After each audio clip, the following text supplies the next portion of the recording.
Hello dear students, welcome to Smart Knowledge. प्यारे बच्चों, आज की जो वीडियो है उसमें हम डिस्कस करने वाले हैं common annual school examination 4 class 7। Subject रहेगा नेचुरल साइंस। टाइम अलाउड 2.5 घंटे और मैक्सिमम मार्क्स रहेंगे 60। काफ़ी इंपॉर्टेंट रहने वाली है आपके लिए ये वीडियो, क्योंकि यहाँ पर कवर किए गए हैं मोस्ट इंपॉर्टेंट क्वेश्चंस जो कि आपके एग्जाम के लिए काफ़ी हेल्पफुल रहेंगे। वीडियो को एंड तक ज़रूर देखिएगा।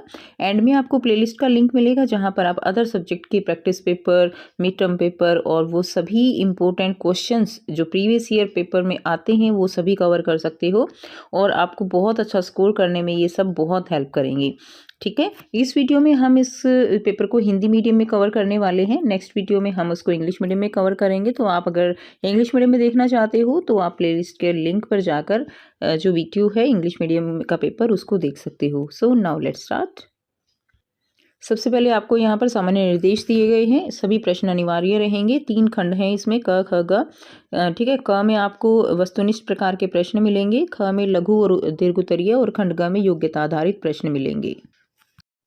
फर्स्ट क्वेश्चन दिया गया है, इसमें आपको 1 से 12 तक जो है वो भाग हैं। ठीक है, निम्नलिखित प्रश्नों के निर्देशानुसार आपको उत्तर देने हैं।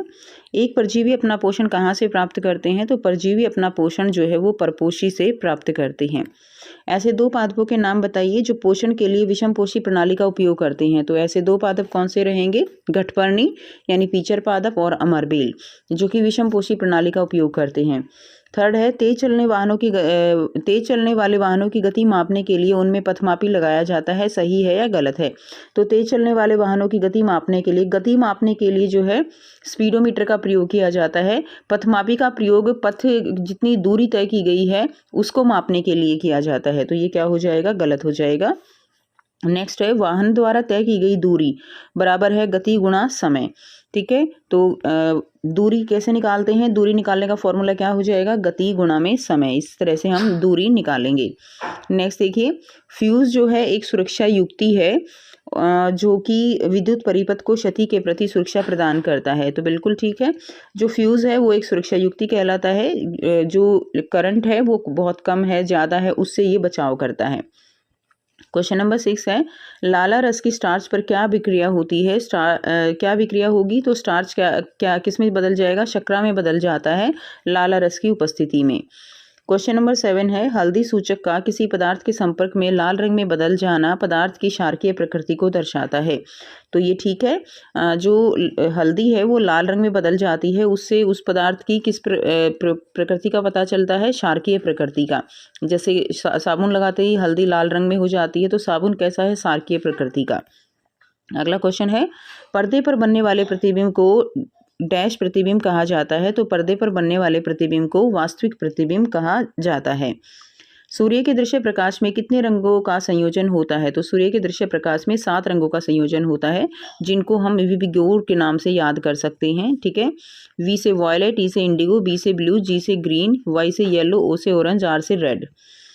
नेक्स्ट देखिए, पानी में नमक घोलना डैश परिवर्तन का एक उदाहरण है। तो पानी में नमक घोलना भौतिक परिवर्तन का एक उदाहरण है।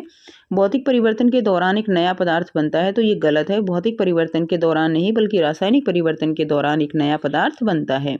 नेक्स्ट देखिए, अगला क्वेश्चन है, यदि एक सरल लोलक का आवर्तकाल 2 सेकंड है तो यह 42 सेकंड में कितने दोलन पूर्ण करेगा? ये आपको बताना है। तो देखिए, उसका जो आवर्तकाल है वो 2 सेकंड का है, यानी एक दोलन पूरा करने में कितना समय लगता है? 2 सेकंड। तो यहाँ से ही सॉल्व कर लेंगे। 2 सेकंड में जो है कितने दोलन पूरे कर रहा है? वो 1 दोलन। 1 सेकंड में कितने करेगा? 1/2। और 42 सेकंड में कितने दोलन पूरे करेगा? तो 42 सेकंड में कितने करेगा? गुना में क्या हो जाएगा? 42। तो ये कट जाएगा, ये किससे कट जाएगा? 21 आ जाएगा। तो एक जो है 42 सेकंड में कितने दोलन पूर्ण करेगा? 21 दोलन जो है वो पूर्ण करेगा। आंसर यहीं से कर लेंगे, 21 दोलन। ठीक है, तो ये इसका आंसर हो जाएगा। नेक्स्ट देखिए, अगला क्वेश्चन है, दोलन गति के 2 उदाहरण जो है वो आपको लिखने हैं। तो दोलन गति के 2 उदाहरण कौन से हो जाएंगे? दोलन गति के 2 उदाहरण हो जाएंगे घड़ी का पेंडुलम और झूले की गति। नेक्स्ट देखिए, एक कार को शहर ए से बी तक पहुंचने में 3 घंटे का समय लगा, जो कि एक दूसरे से 120 किलोमीटर की दूरी पर स्थित है। तो यह समय दिया गया है 3 घंटे, दूरी दे दी गई है 120 किलोमीटर। तो कार की औसत चाल जो है उसकी गणना आपको करनी है। तो औसत चाल कैसे निकालेंगे? चाल निकाल देंगे कुल दूरी बटे कुल समय। कुल दूरी कितनी है 120, समय कितना है 3 घंटे, तो आंसर कितना आ गया 40 किलोमीटर पर आवर जो है वो आंसर आ जाएगा। अगला क्वेश्चन करेंगे, चाल की मूल इकाई क्या होती है? तो चाल की मूल इकाई क्या होती है? मीटर प्रति सेकंड। ठीक है, मीटर प्रति सेकंड जो है चाल की मूल इकाई हो जाएगी। उसके बाद अथवा में दिया गया है एक बाज की चाल 320 किलोमीटर प्रति घंटा होती है, इस चाल को मीटर प्रति सेकंड में व्यक्त जो है आपको करना है। तो बाज की चाल कितनी है 320 किलोमीटर प्रति घंटा, मीटर प्रति सेकंड में करेंगे तो किलोमीटर को मीटर बनाने के लिए 1000 से गुना कर देंगे और घंटे को सेकंड में बदलने के लिए 3600 से जो है यहाँ पे क्या कर दिया, भाग कर दिया। ठीक है, तो यहाँ से आपका आंसर आ जाएगा 3200/36। क्लियर है, तो ये इसका आंसर हो जाएगा। वैसे भी बेटा ध्यान रखिएगा, आप जो है क्या कर सकते हो, अगर आपको किलोमीटर प्रति घंटे को मीटर प्रति सेकंड में बदलना है, किलोमीटर प्रति घंटे को किस में बदलना है, मीटर प्रति सेकंड में, तो जो भी दिया गया है उसको आप 5/18 से गुणा कर दीजिए। ठीक है, और अगर आपको उल्टा करना है, मीटर प्रति सेकंड को किलोमीटर प्रति घंटे में बदलना है, तो 18/5 से गुणा कर दीजिए। ठीक है, तो ये आप थोड़ा सा याद रखेंगे कि अगर आपको किलोमीटर प्रति आवर को प्रति घंटे को मीटर प्रति सेकंड में बदलना है तो 5/18 से उसको गुणा कर दीजिए। ठीक है, नेक्स्ट देखिए, अगला क्वेश्चन है, किन्हीं 4 विद्युत उपकरणों के नाम बताइए जो विद्युत धारा के तापीय प्रभाव पर आधारित है। तो तापीय प्रभाव पर आधारित कौन से हो जाएंगे? इलेक्ट्रिक आयरन है यानी इस्त्री, ठीक है, प्रेस, हीटर, गीजर, टोस्टर, ये तापीय प्रभाव पर आधारित हैं। निम्नलिखित को समतल दर्पण में दिखने पर सही शब्द क्या होंगे? तो अगर इसको हम दर्पण में देखेंगे तो ये रेन बनेगा और ये क्या बन जाएगा, ये पेन बन जाएगा, PEN।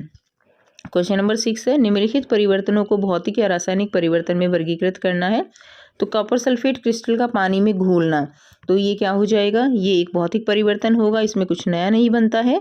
भोजन का पाचन होना, ये भी एक कैसा परिवर्तन है, रासायनिक परिवर्तन है। ठीक है, पानी के में बिना बुझा चूना मिलाना, ये भी क्या है, एक रासायनिक परिवर्तन है। चूने के पानी में कार्बन डाइऑक्साइड गैस प्रवाहित करना, ये भी एक कैसा है, रासायनिक परिवर्तन है। ठीक है, तो केवल पहला भौतिक परिवर्तन होगा, बाकी सारे कैसे होंगे, रासायनिक परिवर्तन हो जाएंगे। नेक्स्ट देखिए, अगला क्वेश्चन है, यशद लेपन किसे कहते हैं? नींबू के रस में बेकिंग सोडा मिलाने पर उत्पन्न गैस का नाम लिखिए। तो यशद लेपन क्या होता है? तो आंसर रहेगा, यशद लेपन है लोहे या इस्पात पर जंग से बचाने के लिए जस्ते की परत चढ़ाना, क्या कहलाता है, यशद लेपन कहलाता है। ठीक है, नींबू के रस में बेकिंग सोडा मिलाने पर उत्पन्न गैस कौन सी है? कार्बन डाइऑक्साइड गैस जो है वो निकलती है। तो यशद लेपन क्या है, लोहे या इस्पात पर जंग से बचाने के लिए जो जस्ते की परत चढ़ाई जाती है उसको यशद लेपन कहते हैं। और गैस कौन सी है? जब नींबू के रस में बेकिंग सोडा मिलाया जाता है तो कार्बन डाइऑक्साइड गैस निकलती है। अगला क्वेश्चन है, विद्युत चुंबक तैयार करने के लिए आवश्यक सामग्री की सूची जो है वो आपको बनानी है। तो आवश्यक सामग्री क्या हो जाएगी? तांबे का तार, लोहे की कील या लोहे की छड़ है, बैटरी है, स्विच है, कनेक्टिंग तार है, ये सब हो जाएगा। उसके बाद है, आप विद्युत चुंबक कैसे तैयार करेंगे? तो विद्युत चुंबक तैयार करने के लिए क्या करते हैं, लोहे की कील या छड़ पर तांबे की तार को हम क्या करते हैं, कसकर जो है उसको लपेट देते हैं। तार के दोनों सिरों को बैटरी और स्विच से जोड़ देंगे, स्विच को ऑन कर देंगे। जैसे ही स्विच चालू होगा लोहे की छड़ विद्युत चुंबक में बदल जाएगी। ये इसका आंसर हो जाएगा। नेक्स्ट देखिए, अथवा में दिया गया है, एक विद्युत परिपथ में एक बल्ब और तांबे की तार की कुंडली को एक स्विच की सहायता से बैटरी से जोड़ा जाता है। तो एक परिपथ बनाया जाता है जिसके अंदर क्या क्या होता है, एक बल्ब लगा होता है, तांबे की तार की कुंडली जो है वो लगाते हैं और एक स्विच लगा देते हैं और बैटरी से उसको जोड़ दिया जाता है। अब क्या किया जाता है, कुंडली के नज़दीक एक चुंबकीय कंपास रखा गया है। ठीक है, आप चुंबकीय कंपास में क्या परिवर्तन देखेंगे जब, तो परिपथ में क्या परिवर्तन होगा? तो परिपथ में स्विच को ऑन किया जाता है, स्पष्ट कीजिए। परिपथ में जो है जब स्विच ऑन होगा तो कुंडली के पास जो चुंबकीय सुई होगी वो अपने मूल स्थान से हिलने लगेगी, क्योंकि विद्युत प्रवाह जो है चुंबकीय क्षेत्र उत्पन्न करता है। ठीक है, तो ये हो जाएगा, जो कंपास होती है उसके अंदर डिफ्लेक्शन होना शुरू हो जाएगा, वो हिलने लगेगी, क्योंकि जब तार में से विद्युत धारा प्रवाहित होगी तो उसके अंदर एक चुंबकीय क्षेत्र उत्पन्न होता है, और दोनों चुंबक, ये भी चुंबक है, कंपास में भी चुंबक है, तार के अंदर भी चुंबकीय क्षेत्र उत्पन्न हो गया, जिसके कारण दोनों चुंबक एक दूसरे के पास आने की वजह से उसके अंदर क्या होने लगेगी, सुई में हमें वो हिलती हुई नजर आएगी। नेक्स्ट देखिए, अगला क्वेश्चन है, यदि बल्ब फ्यूज हो गया हो तो परिपथ में स्विच ऑन है तो जो मैग्नेटिक कंपास है, चुंबकीय कंपास है, उसके ऊपर क्या इफेक्ट होगा। तो देखिए, अगर बल्ब फ्यूज हो गया है तो इसका मतलब परिपथ जो है वो पूरा नहीं है, परिपथ बीच में टूट गया है। अब अगर परिपथ टूट गया है तो फिर उसके अंदर कोई डिफ्लेक्शन नहीं होगा। यदि बल्ब फ्यूज हो गया और स्विच ऑन है, बल्ब के फ्यूज होने पर भी यदि परिपथ में अन्य भाग सही है तो तांबे की कुंडली में विद्युत प्रवाहित नहीं होगी और सुई में कोई परिवर्तन नहीं होगा। चुंबकीय सुई जो है, कंपास है, उसके अंदर कोई परिवर्तन नहीं होगा, क्योंकि परिपथ ही कंप्लीट नहीं है। नेक्स्ट देखिए, मनुष्य में पोषण प्रक्रम में शामिल विभिन्न चरणों को सही क्रम में सूचीबद्ध कीजिए। तो पोषण प्रक्रम में कौन कौन से जो चरण है वो हैं, उनको सूचीबद्ध करना है। तो सबसे पहले चरण क्या होता है, ग्रहण करना, यानी इंजेशन। तो भोजन का मुख द्वारा सेवन जो है वो क्या कहलाता है, ग्रहण करना। उसके बाद पाचन, जटिल अणुओं का सरल अणुओं में टूटना। उसके बाद है अवशोषण, पोषक तत्वों का रक्त में अवशोषण। उसके बाद है उपापचय, ऊर्जा व विकास हेतु पोषक तत्वों का उपयोग, वो उपापचय कहलाएगा। उसके बाद है अपशिष्ट निष्कासन, अवांछित पदार्थों का शरीर से बाहर निकलना निष्कासन कहलाता है। तो ये इसके स्टेप हो जाएंगे। नेक्स्ट देखिए, मानव पाचन तंत्र में उपस्थित अंगुली के समान उभरी हुई संरचनाओं का नाम, स्थान और कार्य लिखे। तो मानव पाचन तंत्र में जो उंगली जैसी संरचनाएं होती हैं वो कहाँ होती हैं, उनका काम क्या है, आंसर रहेगा। ठीक है, तो उनका नाम जो है क्या है, विली है। स्थान है छोटी आंत की आंतरिक दीवार में वो उपस्थित होती हैं, छोटी आंत जो होती है हमारी उसकी आंतरिक दीवार में। कार्य क्या रहेगा, भोजन के पोषक तत्वों का अधिकतम अवशोषण करना, वो उसका कार्य हो जाएगा, भोजन के पोषक तत्वों का अधिकतम अवशोषण। नेक्स्ट देखिए, अगला क्वेश्चन है, लिटमस एक प्राकृतिक सूचक है जिसे लाइकेन से प्राप्त किया जाता है। लिटमस पर पदार्थ की अम्लीय, क्षारीय और उदासीन प्रकृति का प्रभाव लिखे। तो लिटमस जो है एक लिटमस पर अम्लीय, क्षारीय और उदासीन प्रकृति का प्रभाव आपको दिखाना है। तो अम्लीय अगर प्रभाव है तो नीला लिटमस क्या हो जाएगा, लाल हो जाएगा। अगर क्षारीय है तो लाल लिटमस कैसा हो जाएगा, नीला हो जाता है। और अगर उदासीन है तो लिटमस के रंग में किसी तरह का कोई भी परिवर्तन नहीं होगा, ये इसका आंसर हो जाएगा। नेक्स्ट देखिए, लोहे में जंग लेने के लिए दो आवश्यकताओं को सूचीबद्ध करना है। तो लोहे को अगर जंग लगना है तो क्या क्या चाहिए, नमी चाहिए, पानी चाहिए, मॉइस्चर, ठीक है, और हवा चाहिए यानी ऑक्सीजन। तो ऑक्सीजन की उपस्थिति होनी चाहिए और नमी की उपस्थिति होनी चाहिए। नेक्स्ट देखिए, लोहे को जंग लगने से कैसे रोका जा सकता है। तो लोहे को जंग लगने से कैसे रोका जाएगा, तो अगर हम नमी और ऑक्सीजन को हटा दें, या इसके अलावा हम क्या कर सकते हैं, उसके ऊपर पेंट कर सकते हैं। ठीक है, धातु पर पेंट या वर्निश करना, उससे बचाया जा सकता है। गैल्वेनाइजेशन यानी जस्ते की परत चढ़ा के, जिंक की परत चढ़ा के, तो भी उसको खराब होने से या जंग लगने से बचाया जा सकता है। अगला क्वेश्चन देखिए, खंड ग में आपको यहाँ पे क्या करना है, मिलान करना है। तो यहाँ पे देखिए, रूमेन जो है वो, उसका मतलब क्या है, रूमेन का मतलब जो पशु जुगाली करते हैं, क्लियर। तो इसमें आ जाएगा जुगाली। आमाशय के अंदर कौन सा अम्ल स्रावित होता है, आमाशय जो है उसके अंदर हाइड्रोक्लोरिक अम्ल होता है। जीव क्या करता है, जीव जो है वो खाना निगलने में हेल्प करता है। इसके अलावा ठीक है, जीव क्या करेगा, खाना निगलना। गुदाद्वार से क्या होता है, गुदाद्वार से निष्कासन होता है, जो भी अपशिष्ट पदार्थ हैं उनका। पित्ताशय, पित्त यानी जो एक तरह से जो यकृत है उसके अंदर से पित्त निकलती है और उसका संचय कौन करता है, पित्ताशय करता है। और यकृत यानी पित्त का श्रावण करता है, पित्त को निकालता है यकृत। तो ये आप मैच हो जाएंगे। नेक्स्ट देखिए, क्वेश्चन नंबर 12 के और में दिया गया है, तो आपको इन कथनों को सही करके पुनः लिखना है। कुत्ता एक रोमंथी जंतु है, तो कुत्ता एक रोमंथी जंतु नहीं है, गाय जो है वो एक रोमंथी जंतु है। जो खाने को पूरा का पूरा निगल लेते हैं और बाद में फिर जुगाली करते हैं। जुगाली करने वाले जंतु जो है उनको रमंथी कहा जाता है। सेकंड है ग्रशिका भोजन को सीधे शुदांत्र में पहुंचाती है। तो ग्रशिका जो है वो भोजन को सीधे शुदांत्र में ना पहुंचाकर पेट में पहुंचाती है। उसके बाद है प्रोटीन का पाचन वसा, अम्ल एवं ग्लिसरॉल में होता है। तो प्रोटीन का पाचन जो तो केवल अमीनो अम्ल में होता है। वसा का पाचन जो है वो वसा, अम्ल और ग्लिसरॉल में होता है। तो प्रोटीन की जगह वसा आ जाएगा। मंड का पाचन आमाशय में शुरू होता है। तो देखिए जो हम खाना खाते हैं, चपाती है, राइस है, कुछ भी है, तो जो उसके अंदर मंड होता है उसका पाचन तो मुख में ही शुरू हो जाता है। जो हमारे मुख में जो सलाइवा है ये, ठीक है, तो जो सलाइवरी ग्लैंड है जिनसे जो सलाइवा निकलता है उन्हीं से जो खाना है वो पाचित होना शुरू हो जाता है और सबसे पहले कार्बोहाइड्रेट यानी मंड पाचित होता है। पित्ताशय लार स्रावित करता है। तो पित्ताशय लार स्रावित नहीं करता, मुख जो है वो लार स्रावित करता है। भोजन का पाचन बृहदांत्र में संपूर्ण होता है। बृहदांत्र यानी बड़ी आंत, तो भोजन का पाचन जो है वो शुदांत्र यानी छोटी आंत में संपूर्ण होता है। अगला क्वेश्चन है क्वेश्चन नंबर 13।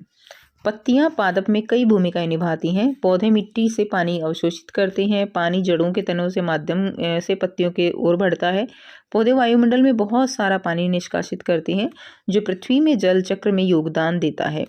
इस तथ्य का परीक्षण करने के लिए एक छात्र ने गमले में लगा एक पौधा लिया और उसको एक शाखा पर जिस पर पत्तों का गुच्छा था उसको एक पारदर्शी पॉलिथीन से ढक दिया।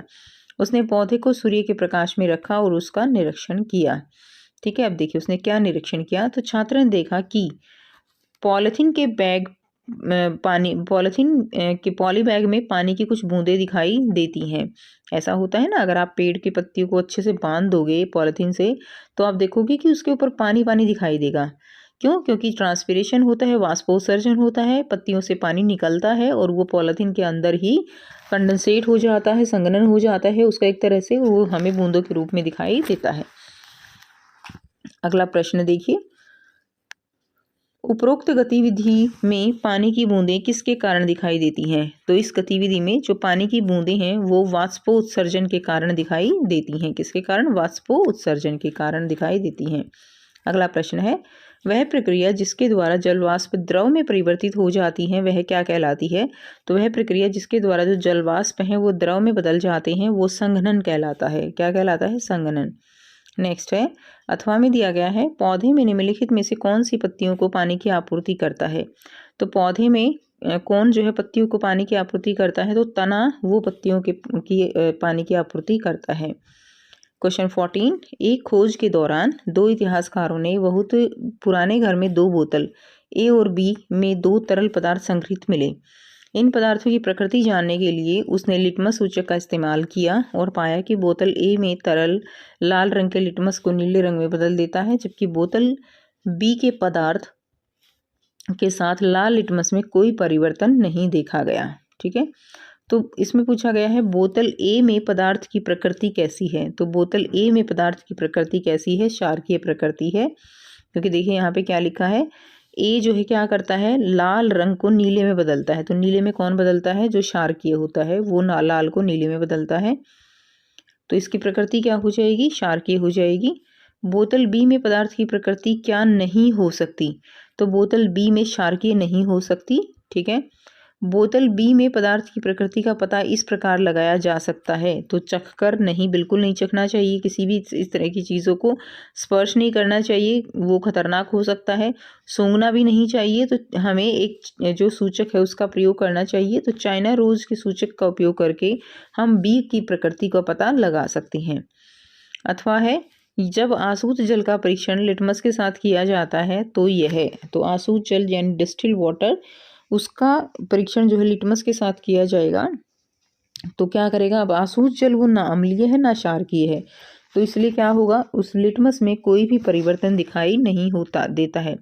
लिटमस के रंग में कोई परिवर्तन नहीं होता है। ठीक है, नेक्स्ट देखिए क्वेश्चन नंबर 15 है, पिन होल कैमरे यानी सूची छिद्र में देखी गई छवि उल्टी होती है।